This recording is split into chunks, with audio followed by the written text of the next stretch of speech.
Hi guys, what's going on? Welcome to another video series on Palito Technologist. Today's video is going to be a quite different tutorial I usually upload. Today I'm going to be showing you the top 5 CSS properties I wish I had known earlier 2018. So these properties are kind of not common properties that I discovered and has made my work easier. So I'm going to be starting with the top 5. The top 5, which is ObjectFit. In case you don't know what ObjectFit means, ObjectFit enables us to manipulate our images, video within its container. So you're going to be seeing what ObjectFit is going to be doing. So at the end of this video, we're going to be building this fancy, beautiful websites. So let's get started. So I'm going to start by creating a newer folder, which I'm going to be calling YouTube.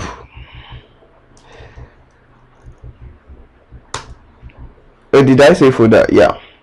So the only thing we need there is to create a file called index dot either HTML or PHP, but because I'm running it on my local server, so I'm going to be using .php. So the other thing I need there is a CSS file. I'm going to be creating a file and I'm going to name it style.css. So at first I'm going to be using the template of which that I'm not going to be doing more of the HTML. I'm just going to copy the HTML and paste it. So if you're interested in watching how I created the navigation and the footer, I'm going to be doing a separate video concerning that. So I just need to copy this and paste it on my index.php, and then I need to save it. So for my browser, I'm going to be having something like localhost tutorials YouTube.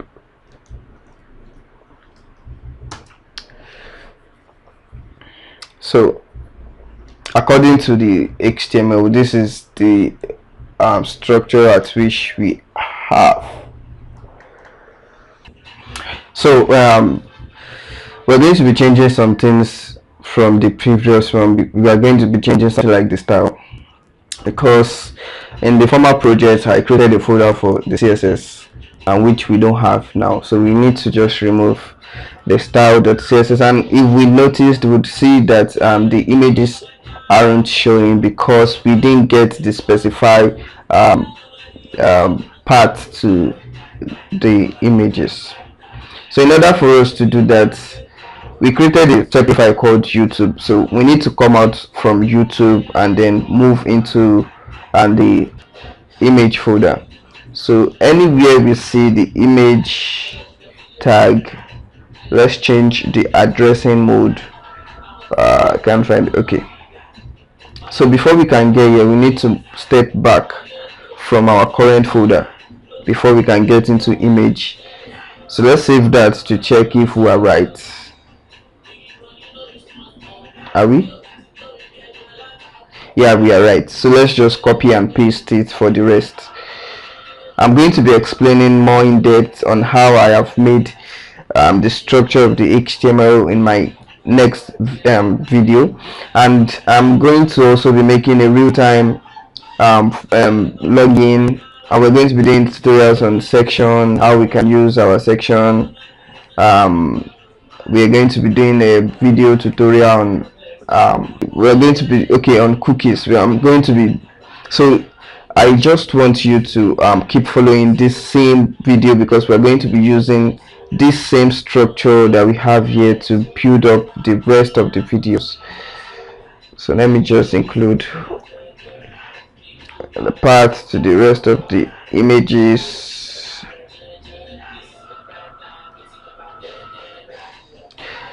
I think I'm going to fast forward this. So I think they are now okay. I now have the images I want to use.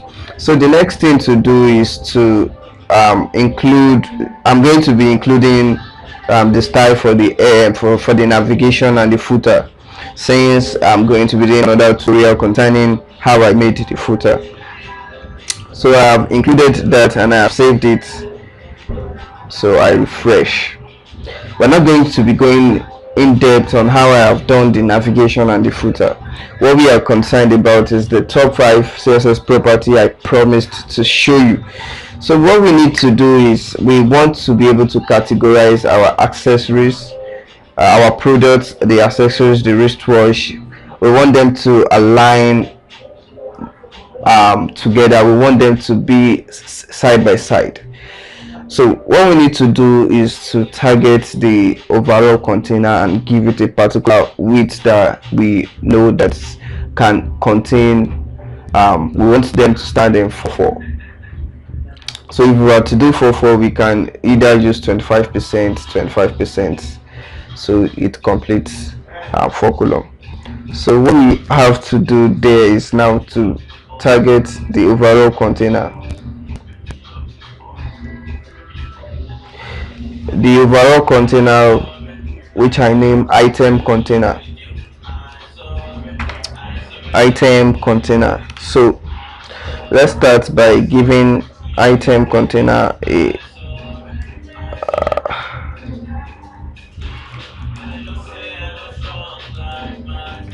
so we'll start by giving it its width. We're going to be giving it its own width, but this time we don't want it to take the full width of the window. We want it to take at least 90% of the window, since it's the overall container. So I give it a width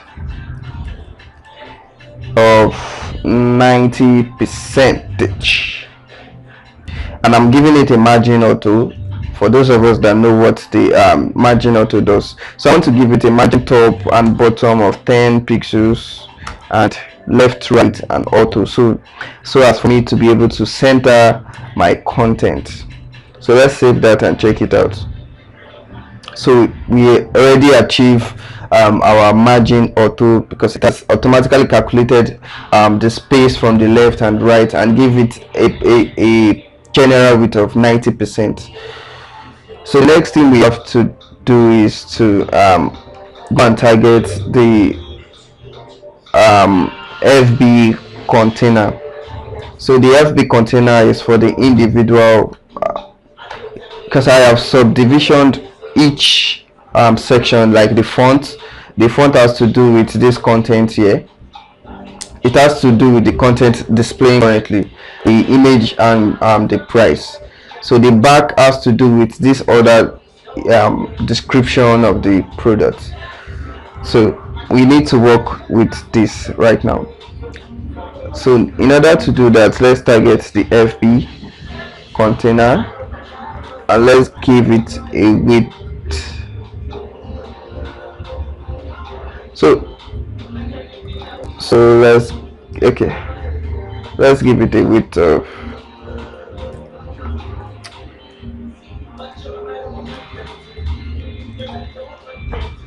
we calculated 25%, but let me just give it 23%, so we can be able to still give it some other margin padding and so on. So let's save that. So from here I want to use a property I haven't introduced yet, but let's stick to the plan. We are dealing with ObjectFit for now, so let's check what we have here. Okay, so the next thing we need to do is to target the front. So we want to give the front and the back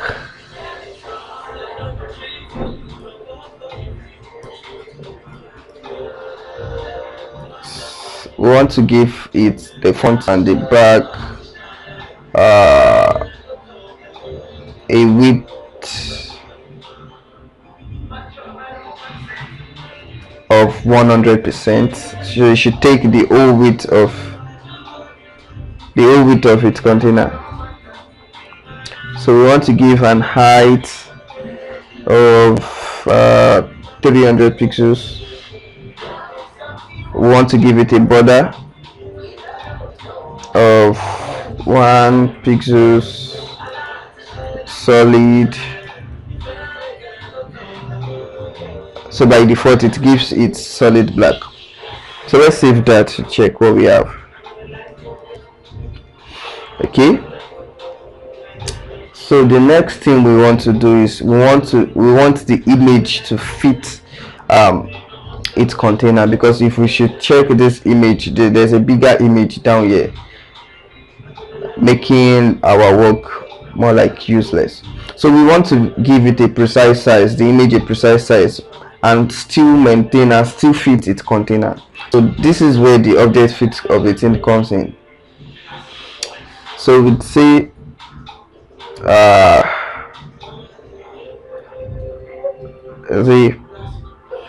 that is item container image. Would say item container image.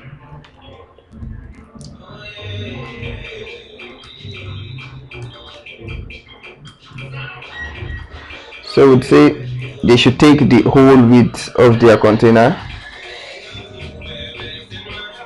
which is 100%,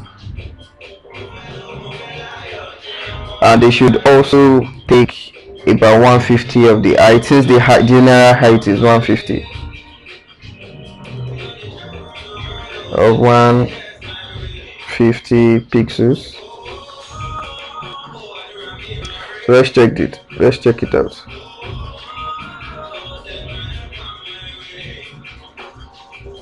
So we discover the images are looking somehow.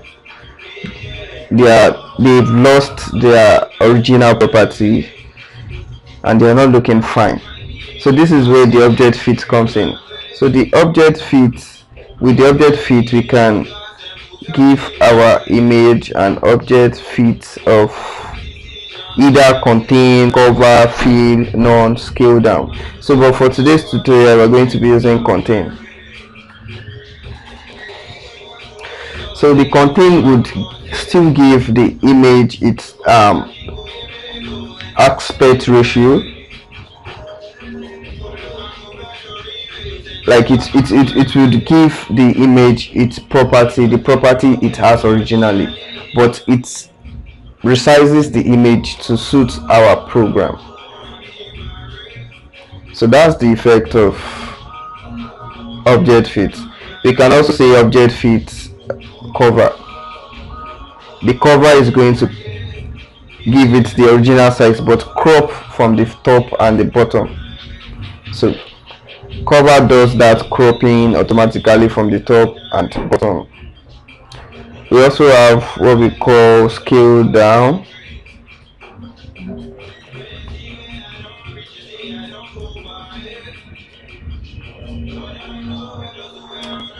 So we can either use the scale down or the contain. I think the scale down is okay. So we'll move to the next CSS property I have promised to share with you. So the next one is going to be CSS Variable. What CSS Variable does is that it enables us to create a custom CSS property and give it a custom value. So it's helpful when we need something like a color, because when we are making a website we should have like a color scheme we want to use for the website. So it enables us to like give an identifier for each color. Like I can decide that my navigation should be a blue color, my footer should be a red color, and my text should be like yellow. So instead of me referencing those numbers, those hexadecimal digits for it, I can easily use a human readable form to represent those properties. So the syntax is just basically var, which stands for variable, and it takes the property of the CSS we are working with and the value.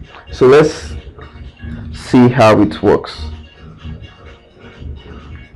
So let's go back to our coding environment.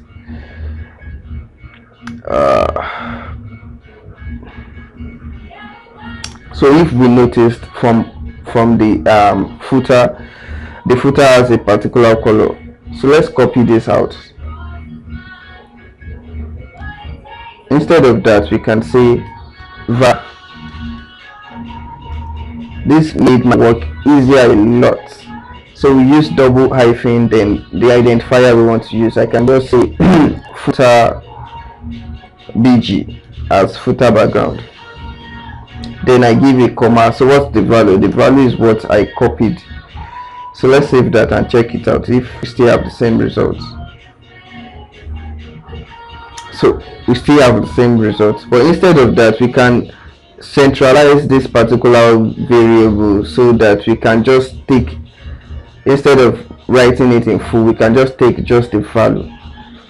How can we do that? The only way we can do that is by creating a root pseudo class pseudo element. I thought I removed it. Okay, I have done that already. So we create a pseudo root which is global to the program in general. So I created the f background color, footer background color as the footer background color, and the head background color as this. So anytime I want to use this, I just need to copy the identifier of the variable and use it in the respective places. So for the background color here, I can just say var, that is this head background color. I can just reuse it here. And for the footer, I can just copy this. I can include as many as I want to include. I can include many colors as I want. I can just say my text equals black. So whenever I want to use any color for my text, I can just call text. So let's do the same thing for the footer. The footer, import this and save it. So we still have the same thing. So the variable just save us that time for thinking of the hexadecimal number we use for a particular color. We can use it not just for color, for any property we know we use often and that we can't really memorize.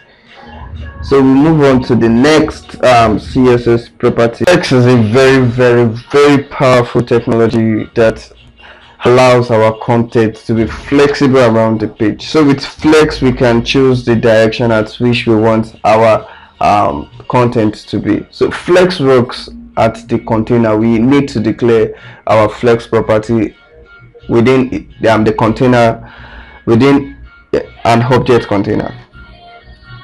So what I'm trying to say is from our code editor now.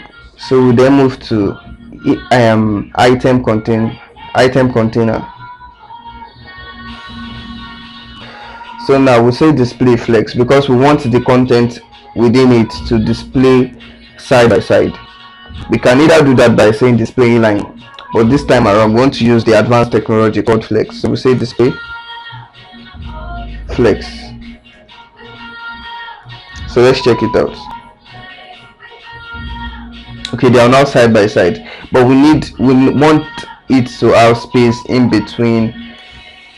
So in order to do that, we have three different properties that can do that. We have justify content, space around, that is space around the content itself, or we can say space between, just space between the content.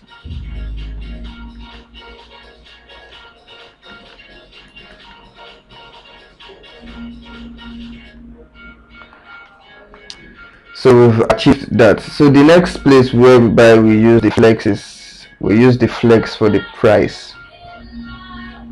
So we'll move back to the CSS and then target, let's see the price.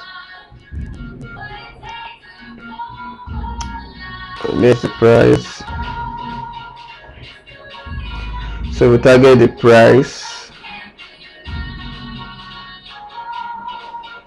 and we'll give the price a width of 100%.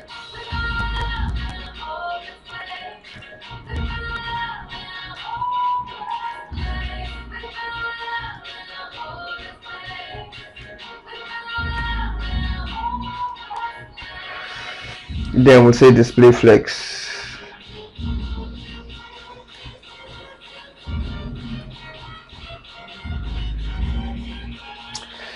But this time we're going to be also accessing another property from this display flex. We're going to be saying justify content center, because we want it to be vertically, horizontally centered. So we also want it to be vertically centered. So we'd say item, align item center.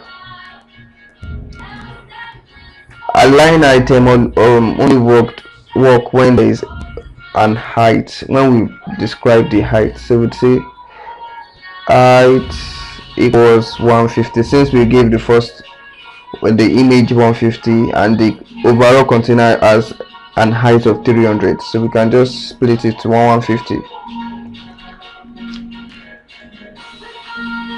Okay, the next thing is to give it border, because from here we have border around the price and we have a shadow. So we'd say border of 1 pixels, solid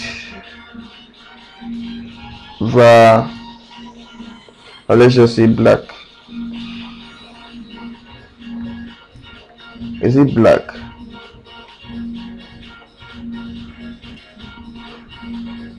I think so. I think we gave it solid var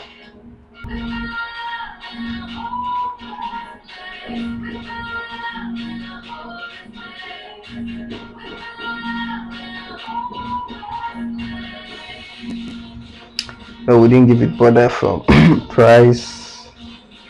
No, we didn't give it border yet.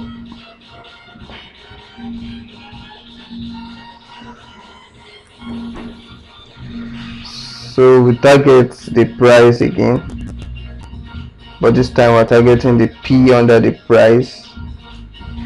So we are giving it that border. We're also giving it a padding. Let's say 10 from the top, and bottom let's say 20 from the left and right.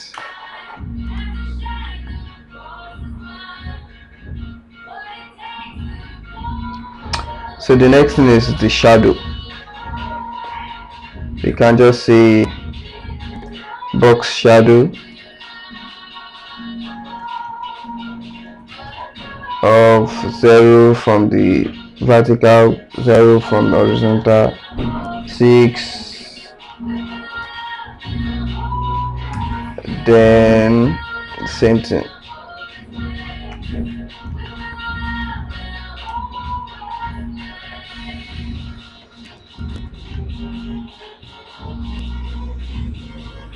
Okay, the next thing is for us to give the front and back container a box shadow.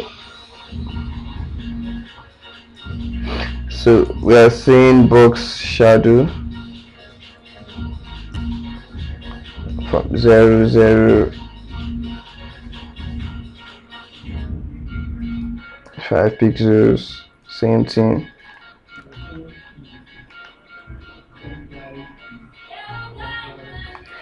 That's not what we gave it. Let's see, 7 or 6.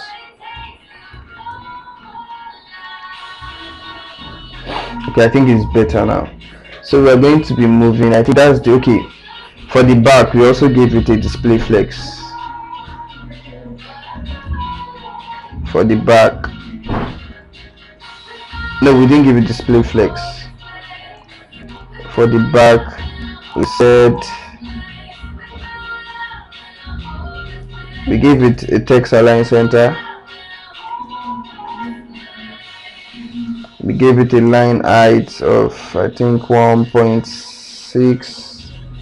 We gave it padding of I think 5 pixels.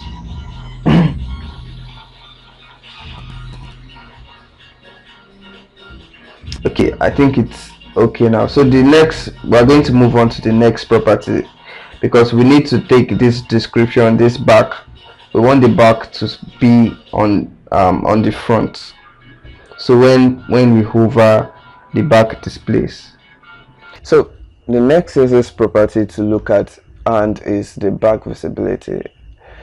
The back visibility enables us to style our content when it faces the back, when it's not at its normal state. So what am I talking about? So before we look into the back visibility, let's fix one of the stuff we wanted to fix. Wanted this description to be on top of our font. So the way to do that is to use the positioning. But before then, we need to target the it container. We need to give it a position of relative.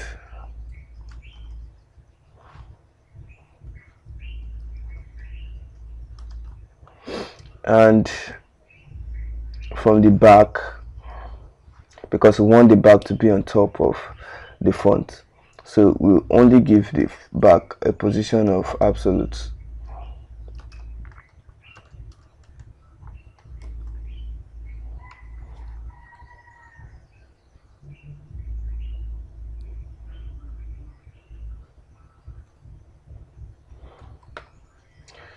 Okay, the next thing to do is to give it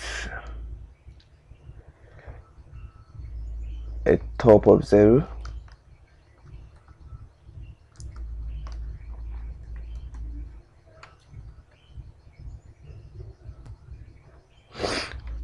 Very well.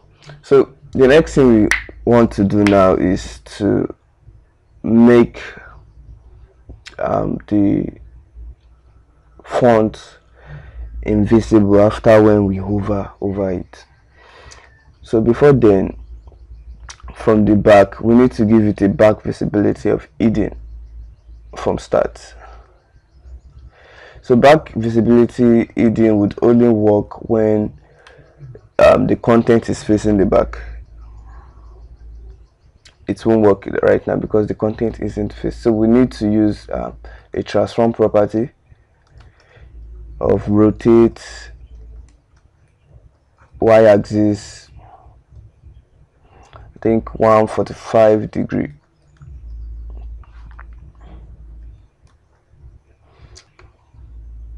Did I say it?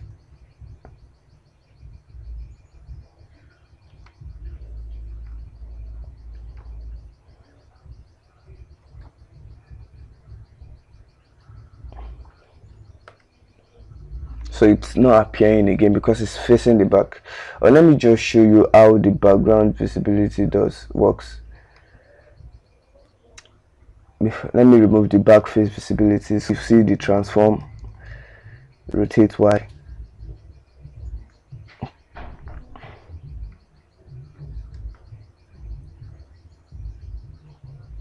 So the rotate Y, if we can see vividly, we see that the back is now facing the back. We can see the text are now upside down, so the back visibility can work right now. So let's just set it back to hidden. So let's target the font also. Did we write any style for the font?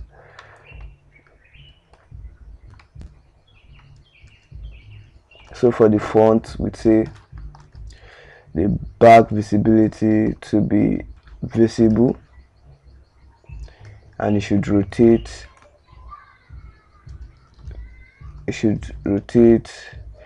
0 degree.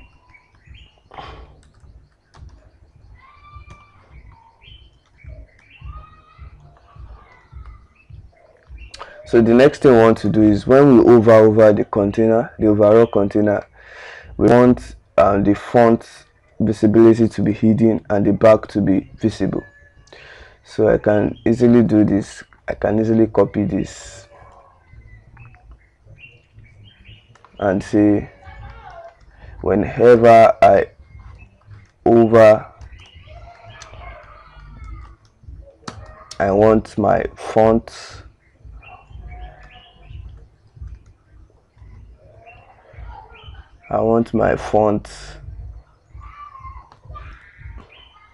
to have a back visibility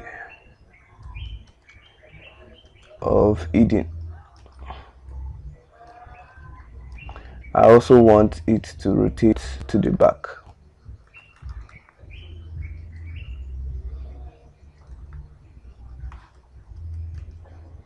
Of 145 degree. What else do I want? I want it to, I think that's all. So when I hover the back,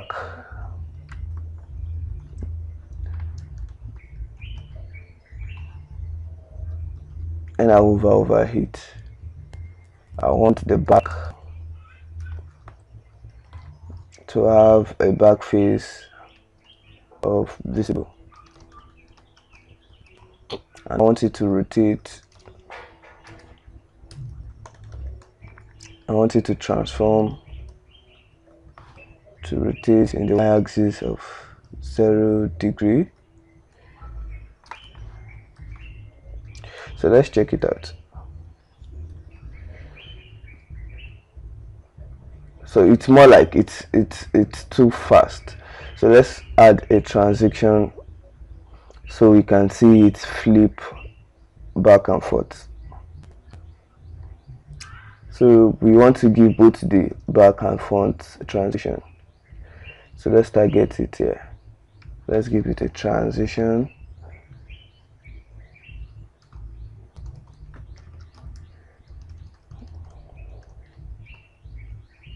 of 1 second. Let's just give it. So when we hover, we have this beautiful effect. So the last property that we want to be looking is just grid. And why we need the grid is just that Flex doesn't allow us to select how many content we want in a column and in a row. Because of that, we can't be able to create the responsiveness of the content.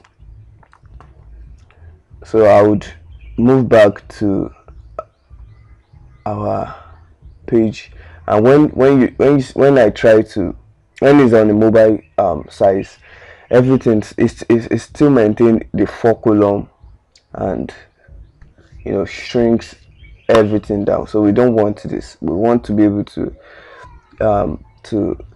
have hands over this. So this is where grid comes in. I'm just going to be copying and paste the grid property because I used it in a media query.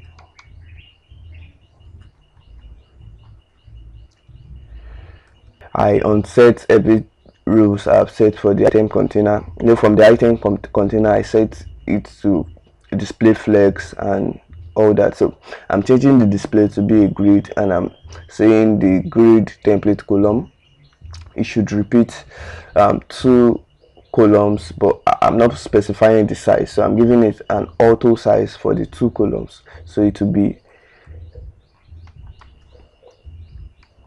be 2 side by side when it's at this size.